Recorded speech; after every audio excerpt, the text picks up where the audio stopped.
नमस्कार, मैं हूं ऋषि। दिन भर में ढेरों खबरें आप देखते होंगे। आप तक खबरें आने के कई सारे सोर्स हैं। इनमें से बहुत सी खबरें आपके काम की होती हैं जो आपके मानस में पैबस्त हो जाती होंगी। कई सिर्फ मन से टकरा कर लौट जाती होंगी। कुछ के मायने आपको फौरन समझ आ जाते होंगे, कुछ के निहितार्थ तत्काल आपको समझ में नहीं आते होंगे। आपकी सहूलियत के लिए BSTV लेकर आया है दिन भर की प्रमुख खबरों का निचोड़। खबर क्या है, क्यों है, इसका मूल मंतव्य क्या है, इसके पीछे वजह क्या है, यह सारा विश्लेषण आपको सिर्फ आधे घंटे में देखने को मिलेगा। इसे देखिए तो आपके दिन की बड़ी खबरों की सारी जिज्ञासाएं यूं ही शांत हो जाएंगी। हर दिन इसी वक्त आपके लिए हम लेकर आते हैं खबरों का बेहतरीन विश्लेषण, ताकि आप भी कह सकें कि खबर तो ये है।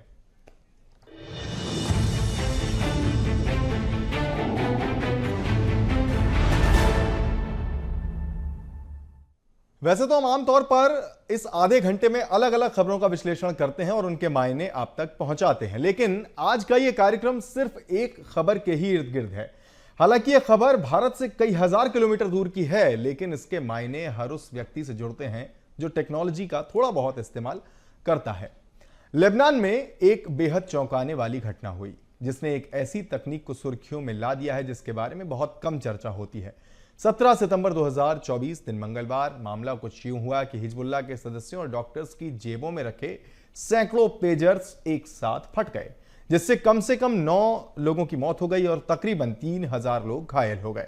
हिजबुल्लाह के अधिकारियों ने बताया कि विस्फोट स्थानीय समय के मुताबिक लगभग 3:30 बजे से शुरू हुए और ऑर्गेनाइजेशन के अलग अलग यूनिट्स और इंस्टीट्यूट्स को प्रभावित किया। लोगों के हाथ में, बेल्ट में लगे और जेब में रखे पेजर्स में 1 घंटे से ज्यादा समय तक विस्फोट जारी रहे, जिससे बड़ी तबाही फैल गई।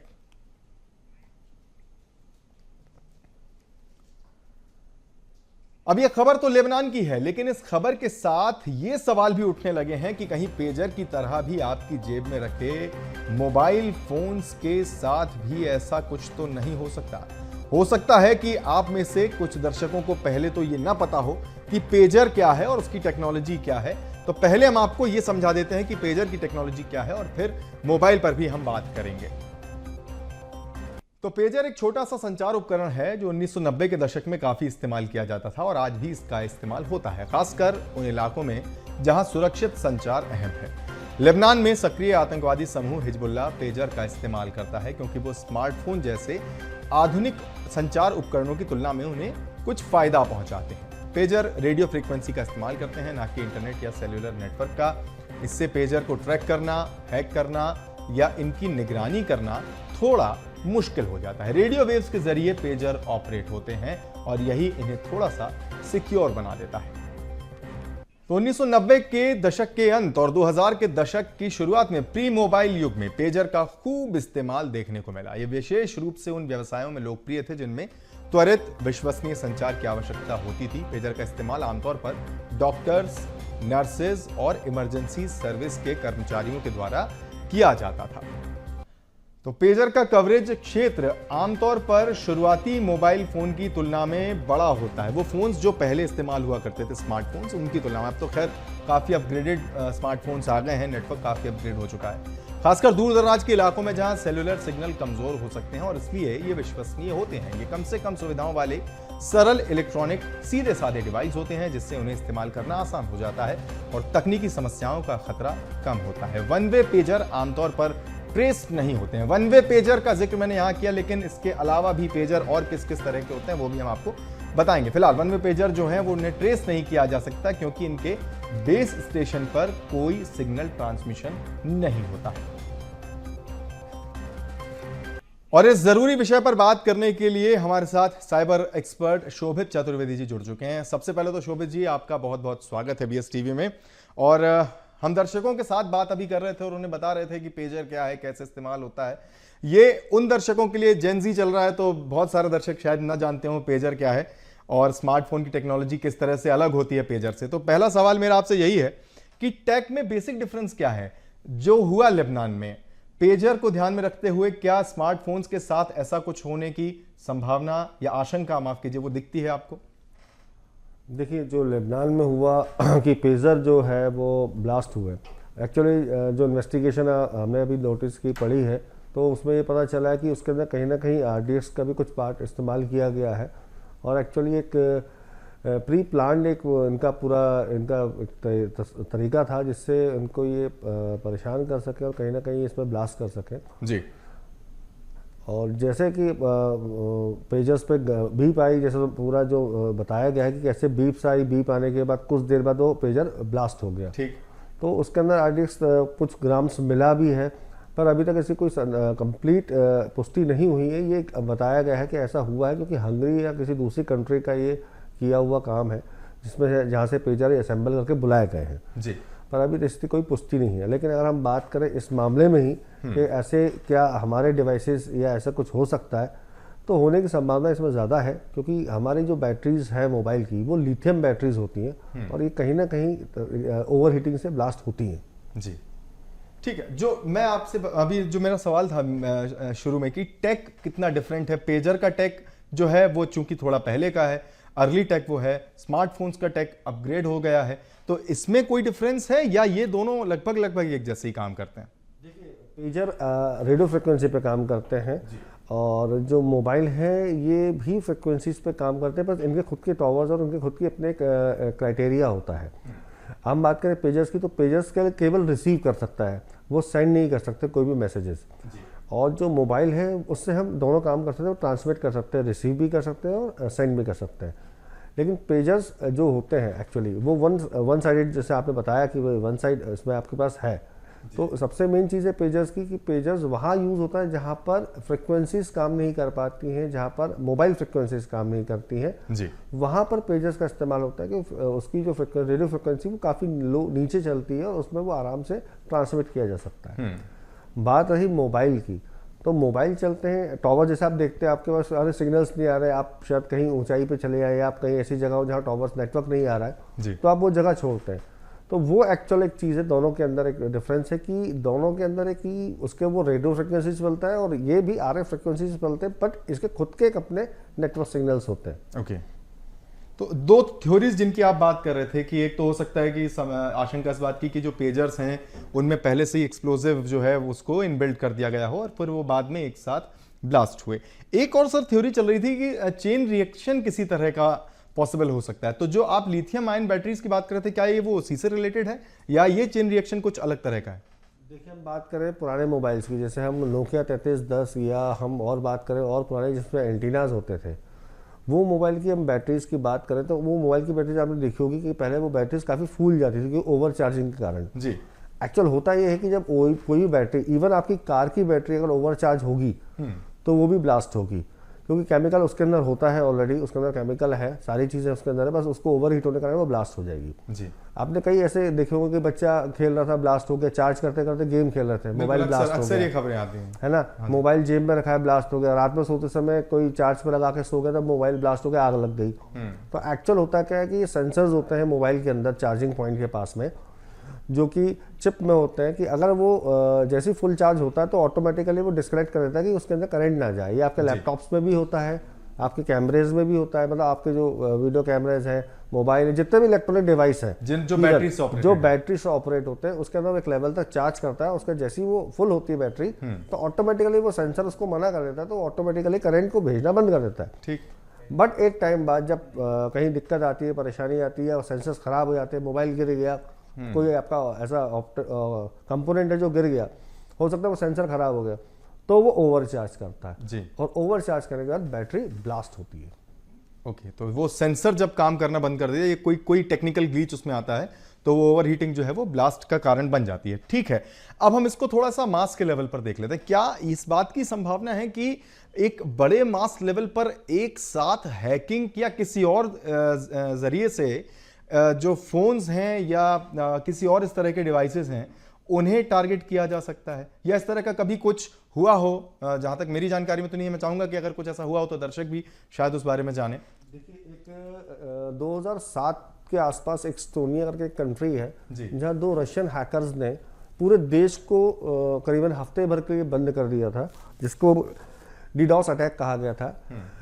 एक्चुअल उसमें ये हुआ था कि उस कंट्री के सारे इलेक्ट्रॉनिक कंपोनेंट्स, इवन जितने भी कंप्यूटिंग डिवाइस थे, जितने भी चीज़ें सब हैक कर दी थी, चाहे उनका ट्रैफिक सिग्नल्स हो, चाहे उनका पानी सप्लाई हो, चाहे गैस हो, चाहे इलेक्ट्रिसिटी हो, क्योंकि ये सब कंप्यूटराइज था उस कंट्री के अंदर, और सबके सर्वर में वायरस छोड़कर सबको हैक करके और सबको बंद कर दिया था, और उस कंट्री का काफ़ी नुकसान हुआ था और काफ़ी लोग इसमें मारे गए थे, क्योंकि उस समय ठंड थी, -31 या 30, 40, 31 टेम्परेचर था माइनस का जी। तो गैस के बिना आग नहीं, वो कैंप नहीं जल सकते, जो कैंप फायर टाइप जो हम यूज़ करते हैं, हीटर्स नहीं, लाइट नहीं तो हीटर्स नहीं जल सकती जी।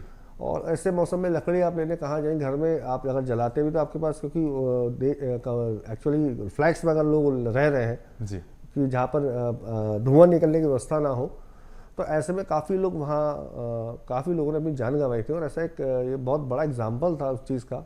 और दूसरा अब ये देखने को मिल रहा है, ये जो ब्लास्ट हुआ है ये भी एक कोडिंग हो सकती है कि एक लॉगरिथम कोडिंग्स करके रखी हो, और जिसके कारण ये बैटरीज ओवर हीट होकर ब्लास्ट हो गई हो, पर अभी तक इसकी कोई जानकारी प्राप्त नहीं हुई है कि वो ब्लास्ट RDX से हुआ है या वो ब्लास्ट बैटरीज से हुआ। इसके अभी तक तो कोई कंफर्मेशन नहीं है, अगर ये कंफर्मेशन मिले तो हम उस पर बात कर सकते हैं। ठीक है शोभित जी, एक अभी और इस पूरी घटना में एक और चीज देखने को मिलती है कि एक साथ ब्लास्ट होना इलेक्ट्रॉनिक डिवाइसेस का, तो ये जो मास एक्सप्लोजन है किसी भी ऐसे डिवाइस का जो बैटरी ऑपरेटेड है, क्या ये पॉसिबल है? आपने एस्टोनिया का उदाहरण जिस तरह से दिया तो निश्चित तौर पर ये तो एक संभावना यहां दिखती है, लेकिन चूंकि ये बात तकरीबन 16-17 साल पुरानी है, अब टेक मेरे ख्याल में काफी अपग्रेड हो चुका है, लेकिन क्या अभी भी वो लूप होल्स या वो ग्लिचेस पैदा करने की गुंजाइश लगती है? देखिए, आप एक बहुत सिंपल चीज़ समझिए कि कैलकुलेटर एक लॉगरिथम पे चलता है, उसके अंदर भी एक कोडिंग होती है। ऐसे ही जितने इलेक्ट्रॉनिक डिवाइसेस, इसके अंदर एक चिप सेट लगता है जिसे हम PCB कहते हैं, उसके अंदर भी कोडिंग्स होती हैं। सो वो ब्रीच हुई है, वो जो कोडिंग का जो खेल है एक्चुअल, वो ही सिस्टम को, डिवाइस को या कंपोनेंट को आपके वो कहीं ना कहीं मॉडुलेट करता है, क्योंकि इसमें सेंसर्स जो हैं, जो सेंसर्स होते हैं वो कोड पे काम करते हैं। तो अगर वो चेंज होते हैं तो संभावना है काम होने की, दैट इज आप उसको टेक्निकली भाषा में हैक कह सकते हैं। ओके, हैकिंग संभव है, तो हैकिंग से बचने की थोड़ी सी अब चीजें यहां पर हम डिस्कस कर लेते हैं। जैसे स्मार्टफोन हर कोई आजकल इस्तेमाल कर रहा है, बच्चे के पास है, स्कूल जाने वाले बच्चों के पास भी है, कुछ लोग तो शायद 2-2 फोन भी रखते हैं। तो इन फोन्स को हैक करना बड़े मास लेवल पर, एक तो आपने भी बताया कि हाँ ये पॉसिबल है, इससे इनकार नहीं किया जा सकता कि ये पॉसिबिलिटी नहीं है, डेवलप हो सकती है, लेकिन ध्यान किस बात का रखा जाए? भाई बचाव भी तो एक कोई चीज है कि हम अपने दर्शकों को या हम भी इस चीज को सीखें कि ऐसी किसी घटना को होने से रोकने के लिए या हम उसका हिस्सा ना हो, उसके लिए किन किन चीजों का ध्यान रखना चाहिए? क्या कुछ ऐसी बातें हैं? सबसे पहला मेरा एक हमेशा डायलॉग रहता है, हमेशा सब जगह यही बोलता हूँ कि लालच बुरी बला है जी। ऑनलाइन की हम बात करें, हम वर्चुअल वर्ल्ड की बात करें, हम साइबर की बात करें, यहाँ आपने लालच दिखाई और आप कहीं ना कहीं साइबर का शिकार हुए। मतलब फ्री में यहाँ कुछ नहीं मिलता है वायरस के अलावा, या आपका डाटा जाएगा, ठीक है ना। फ्री में कोई आपको पिक्चर देता है, ना फ्री में कोई गाने मिलते हैं, ना फ्री में कुछ मिलता है। जो लोग लिंक शेयर करते हैं कि इसको कर लो तो उतने पैसे मिल जाएंगे, पिक्चर मूवी फ्री हो जाएगी, ऐसा हो जाएगा। अभी रिसेंटली एक कहीं पर भोपाल में ही एक इंस्टीट्यूशन की बात कर लो, या आप एक बात कर ले हम किसी एक ऑफिस की, वहाँ पर एक नई जो आजकल वेब सीरीज़ चली है, उस वेब सीरीज़ को सबने शेयर कर लिया कि ये फ्री ऑफ कॉस्ट है, बहुत अच्छी है। उसमें .apk की फाइल थी और उतने सारे लोगों के मोबाइल हैक हुए, और ये एक साथ। यही संभावना अगर हम बात करें तो आपने भी कुछ दिन पहले केस हुआ था जबलपुर में जी, जिसमें एक व्हाट्सएप पे एक ही कॉलेज की काफ़ी लड़कियों के साथ मोबाइल पे मैसेजेस आए थे और ये सब हुआ था। बिल्कुल। तो ये कहीं ना कहीं हमको एक ट्रिगर दे रहा है, ये कहीं ना कहीं हमको एक इंडिकेशन दे रहा है कि हम मोबाइल अवेयरनेस पे या हम इंटरनेट अवेयरनेस पे ज़्यादा ध्यान दें, हम साइबर अवेयरनेस पे ज़्यादा ध्यान दें, क्योंकि कहीं ना कहीं हम फ्री के लालच में फंस के कहीं ना कहीं गलती कर रहे हैं। आपने देखा उसमें करीबन 60-65 लड़कियों ने पैसे भी दिए थे, उनके कुछ वीडियोज़ बन गए थे जी। ऐसे ही इस ऑफिस में हुआ कि वहाँ भी कुछ लोगों ने पैसे दिए। तो हो ये रहा है कि आप फ्री में उलझ रहे हैं, कहीं ना कहीं आप, ये लालच बुरी बला है। तो ऑनलाइन किसी पे भरोसा मत करिए, कुछ भी अगर आपको मिल रहा है तो समझ जाइए कि आपके लिए एक शिकार हो रहा है, आपका कहीं ना कहीं फिशिंग अटैक हो रहा है। इसे फिशिंग अटैक कहते हैं कि एक जाल फेंक दिया और देखते हैं कितनी मछलियाँ फंसती हैं या कितने लोग फंसते हैं। दैट इज़ फिशिंग, फिशरमैन जो करता है, और यहाँ जो कर रहे हैं वो दैट इज़ फिशिंग, PHI। दोनों में फ़र्क है हल्का सा, लेकिन फंस आदमी रहा है और कहीं ना कहीं पैसा कहीं ना कहीं दे रहा है या डेटा दे रहा है अपना। शोभित जी, एक शब्द मुझे मिला था अभी जब मैं इन सारी खबरों को पढ़ रहा था, और शायद हमारे बाकी दर्शक भी इस चीज को जानते होंगे। एन्क्रिप्शन एक शब्द आता है, ये इसके मायने क्या है? जब व्हाट्सएप यूजर्स हैं वो उसमें कई बार हम मैसेज देखते हैं एंड टू एंड एन्क्रिप्शन जो होता है, एन्क्रिप्शन कितना जरूरी है? पहले तो इसके हम मायने ही समझ लेते हैं दर्शकों को भी कि ताकि आसान भाषा में वो एन्क्रिप्शन को समझ सकें, और फिर कितना जरूरी आज के समय में टेक को लेकर के। देखिए, एन्क्रिप्शन मतलब होता है मैंने आपको लिखा हाय, तो वो आप हाय पढ़ सकते हो, लेकिन बीच में अगर कोई उसको ट्रेस करना चाहे या देखना चाहे तो वहाँ लिखा होगा 89022345। That is encryption. ये हमने उसको एन्क्रिप्ट कर दिया किसी और लैंग्वेज में या किसी और चीज़ में और आपको भेज दिया। ये बहुत साल पहले, जिसे हम कहते हैं, अभी कुछ दिन पहले आपने सुना, कुछ टाइम पहले रैनसमवेयर अटैक हुए थे, बिल्कुल, है ना।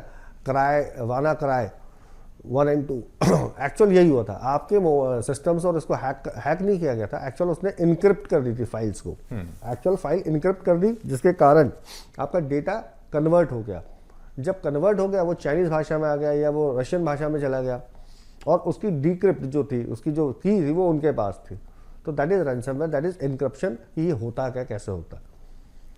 ओके, तो इनक्रिप्शन जरूरी कितना है और लोग इसे कितना किस तरह से इस्तेमाल कर सकते हैं? ये सिर्फ चैटिंग में इस्तेमाल होता है या बाकी जगहों पर भी इसे अप्लाई किया जाता है? देखिए, इनक्रिप्टेड हमेशा से यूज़ हो रहा है आर्मी में, जहाँ भी हम सर्विलांस या सिक्योरिटीज़ की बात करते हैं वहाँ ये यूज़ होता है, क्योंकि अब ये उस लेवल पे आ चुका है कि लोग इसको यूज़ कर रहे हैं जैसे कोई बीच का डाटा ब्रीच ना कर ले। तो ये इस चीज़ के लिए हम यहाँ पर ये व्हाट्सअप या और भी कई ऐसे प्लेटफॉर्म से जो इसको यूज़ कर रहा है। वैसे नॉर्मल लोगों के लिए इसका कोई ज़्यादा महत्व नहीं है जब तक कोई इसकी कोई ऐसी कॉन्फिडेंशियल चीज़ ना हो। ओके, जी, ठीक है। एक और सवाल कि डिजिटल वॉर जिसका अब आजकल जिक्र चल रहा है लेबनान की घटना के बाद, कि डिजिटल वॉर अब संभावित है, कई देश इस पर काम कर रहे हैं और एक दूसरे पर डिजिटल वॉर जो है वो अप्लाई कर सकते हैं। इसमें क्या स्मार्टफोन्स को आज के टेक के हिसाब से, मैं आज के टेक की बात बार बार इसलिए कर रहा हूँ शोभित जी, आप 5G पर हम काम कर रहे हैं, फोन्स बहुत अपग्रेड हो गए हैं, लोगों की जिंदगी जो है वो फोन के इर्द गिर्द चल रही है, तो क्या उसको ब्रीच करना या उसको एक टूल बना पाना अब इतने बड़े लेवल पर दिखता है आपको कि ये पॉसिबल है?